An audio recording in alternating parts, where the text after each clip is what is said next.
The new statewide charter school board meets today. The state health department is seeking public input on the WIC nutrition program and an expansion of OKC's rapid transit bus route.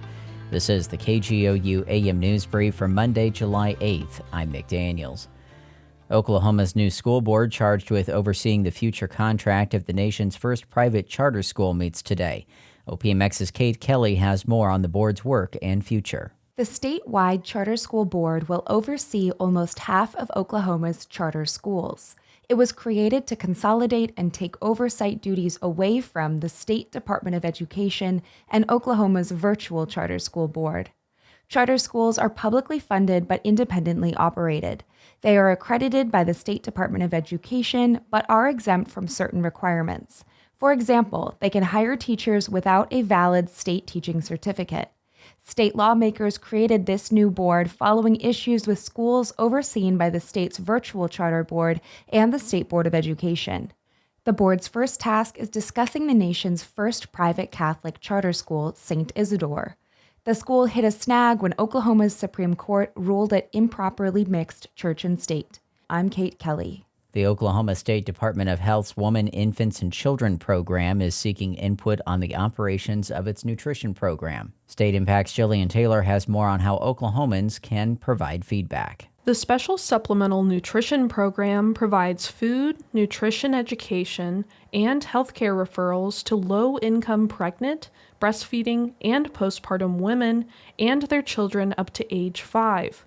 Now, the program wants Oklahomans to share their personal experiences with it as the state submits its operations plan to the federal government. Over 72,000 Oklahomans participate in the program every month. The program hopes to share these experiences with the federal government to attract funding and use them to help shape how it will operate in the next fiscal year. Oklahomans can submit their comments to the State Department of Health's website or by mail through August 1st.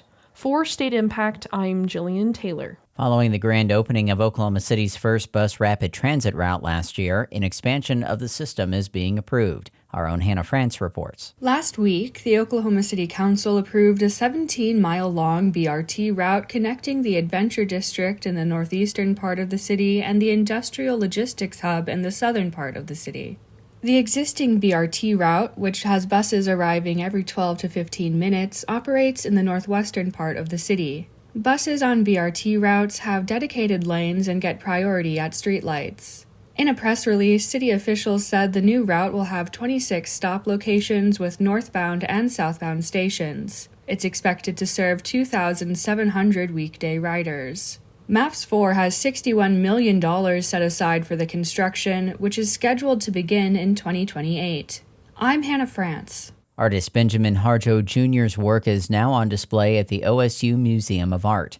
OPMX's Sarah Lacey reports on how his alma mater honors his unique creativity. Benjamin Harjo Jr. was an absentee Shawnee and Seminole artist who some have described as the Picasso of Native American art. In a decade-old interview with retired OSU art professor Chris Ramsey, he joked that his portraits colored outside the lines of traditional teachings during his classes at the university. And I know that I upset the model on several occasions because when she would peek around my drawing board, the drawings would look nothing like her.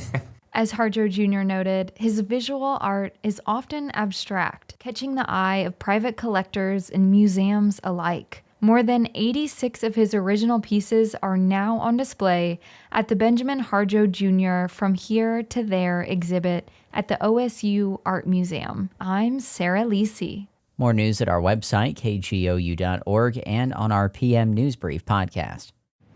Here at Shortwave Space Camp, we escape our everyday lives to explore the mysteries and quirks of the universe. We find weird, fun, interesting stories that explain how the cosmos is partying all around us.